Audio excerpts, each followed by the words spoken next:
बिस्मिल्लाहिर्रहमानिर्रहीम। अस्सलाम वालेकुम guys, welcome to the student future channel.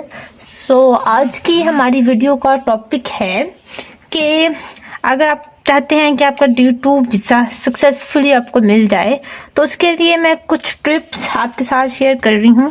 Documents की लिस्ट आपको बताने जा रही हूँ कि कौन सा डॉक्यूमेंट बहुत इम्पोर्टेंट है D2 वीज़ा हासिल करने के लिए और कौन सा डॉक्यूमेंट आपने किस तरह से प्रिपेयर करना है। तो वीडियो को एंड तक देखिएगा। स्टार्ट करते हैं। बेसिकली इसमें आपको कुछ डॉक्यूमेंट्स रिक्वायर्ड हैं जो आपने सबमिट करवाने हैं कोरियन एम्बेसी में सक्सेसफुल D2 वीज़ा के लिए। अब डॉक्यूमेंट्स में दो तरह के डॉक्यूमेंट्स होंगे। एक तो वो डॉक्यूमेंट्स हैं जो साउथ कोरिया से आएंगे और दूसरे वो डॉक्यूमेंट्स हैं जो अपने पाकिस्तान से रेडी करने हैं। ओके, अब जो साउथ कोरिया से डॉक्यूमेंट्स आने हैं उनमें जो डॉक्यूमेंट्स की लिस्ट है हम वो डिस्कस कर लेते हैं। सबसे पहले तो है सर्टिफिकेट ऑफ एडमिशन, नंबर 2 पे है फाइनेंशियल सपोर्ट लेटर,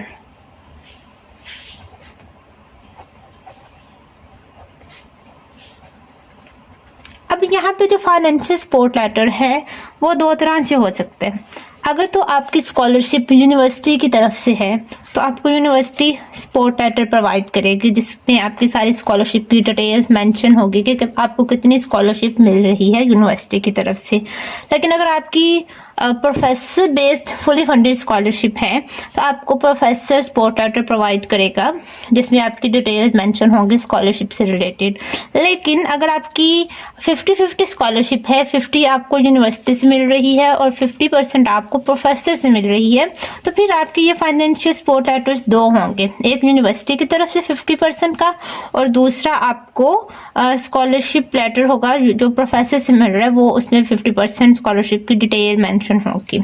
तो यहाँ पे आपके दो फाइनेंशियल सपोर्ट लेटर्स होंगे। उसके बाद जो थर्ड है वो डॉक्यूमेंट है बिजनेस रजिस्ट्रेशन सर्टिफिकेट। ये हर यूनिवर्सिटी का सेपरेट होता है तो यूनिवर्सिटी आपको बिजनेस रजिस्ट्रेशन सर्टिफिकेट भी भेजेगी। ये डॉक्यूमेंट्स हैं जो आपको साउथ कोरिया से आएंगे, ठीक है। ये आपको ओरिजिनल वो नहीं भेजते, ये आपको ईमेल ही करते हैं। आपने उसका अच्छे से प्रिंट ले लेना है अच्छे पेज पे, तो वही आपको ओरिजिनल कंसिडर होते हैं। अब हम बात करते हैं उन डॉक्यूमेंट्स की जो आपने पाकिस्तान में रेडी करने हैं। ओके, अब ये डॉक्यूमेंट्स बहुत इंपॉर्टेंट है। इनमें सबसे पहले जो डॉक्यूमेंट आ जाता है वो है वीज़ा एप्लीकेशन फॉर्म, ठीक है। ये आपने एम्बेसी की वेबसाइट से डाउनलोड कर लेना है और उसको फिल करना है। इसको काइंडली बहुत अच्छे से फिल करिएगा, किसी किस्म की कोई मिस्टेक ना हो। अब वीज़ा एप्लीकेशन फॉर्म आपको किस तरह से आपने फिल करना है इससे रिलेटेड मैं ऑलरेडी वीडियो अपलोड कर चुकी हूँ, तो आप वो देख सकते हैं।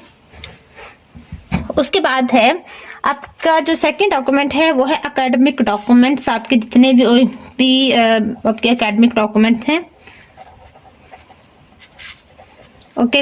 अब इन डॉक्यूमेंट्स में आपके मैट्रिक, एफएससी, आपके बैचलर्स के, एमफिल के, अगर तो आप पीएचडी के लिए अप्लाई कर रही हैं तो ये सारे डॉक्यूमेंट्स आपके होने चाहिए ओरिजिनल, ओके।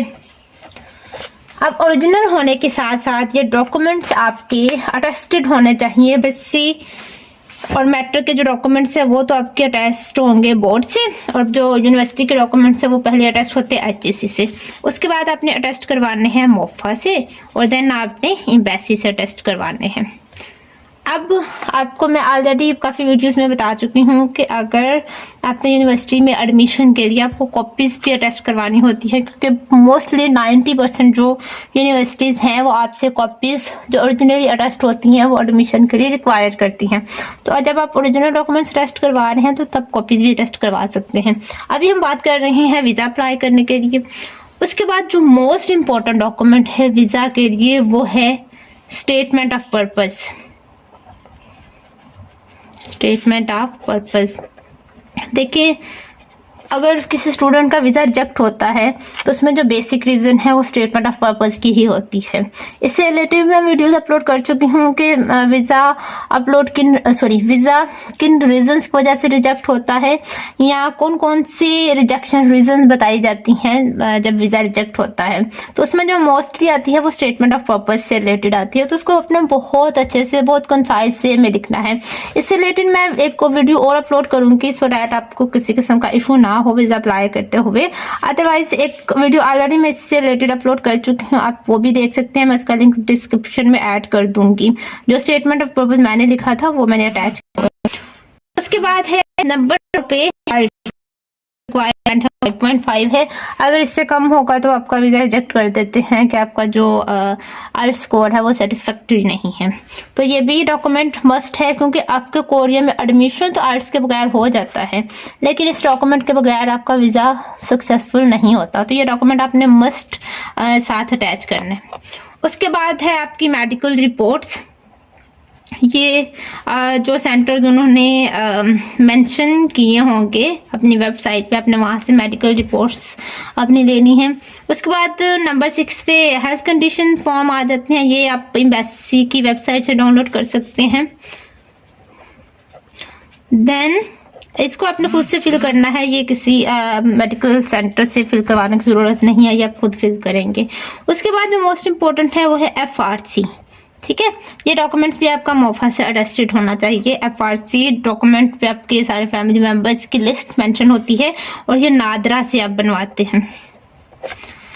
उसके बाद है नंबर 8, ये डॉक्यूमेंट बहुत इंपॉर्टेंट है, बैंक स्टेटमेंट। ठीक है, बैंक स्टेटमेंट आल्दो आपकी फुली फंडेड स्कॉलरशिप है, लेकिन Korean embassy bank statement require करती है, क्योंकि आपके जो एयरलाइन टिकट चार्जेस है वो यूनिवर्सिटी पे नहीं करती, आल्दो फुली फंडेड स्कॉलरशिप है। तो उसके लिए आपको बैंक स्टेटमेंट शो करवाना होती है। अब बैंक स्टेटमेंट या तो आप अपनी शो करवाते हैं या आप अपने जो FRC में जितने भी मेंबर्स हैं उनमें से किसी एक की करवा सकते हैं। ठीक है, अब इसमें भी 3 केसेस आ जाते हैं कि या तो आपकी स्कॉलरशिप है फुली फंडेड, या आपकी स्कॉलरशिप है सेल्फ बेस्ड, सॉरी स्कॉलरशिप नहीं है। उसके बाद या तो आपकी पार्शली फंडेड स्कॉलरशिप है, सॉरी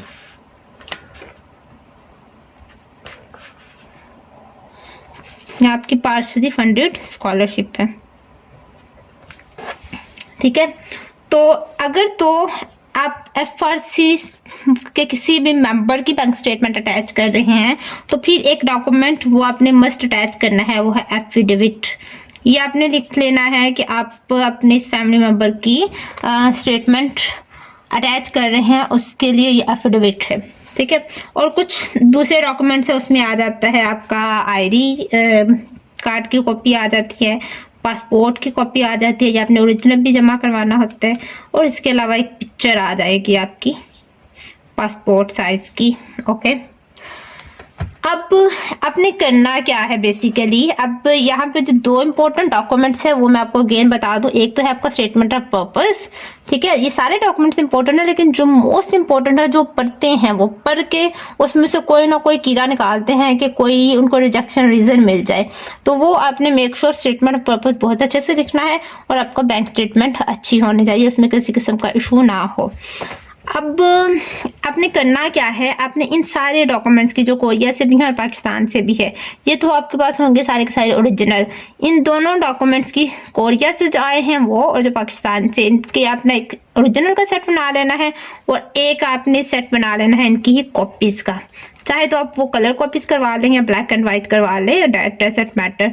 तो आपने एक सेट बना लेना है ओरिजिनल डॉक्यूमेंट्स का, एक आपने कॉपीज़ का बना लेना है। देन आपने कोरियन एम्बेसी में वीज़ा के लिए अप्लाई कर देना है एंड कुछ वीक्स के बाद, अब तो ऑलमोस्ट 2 to 3 वीक्स के बाद आपको वीज़ा का रिजल्ट बताया जाता है।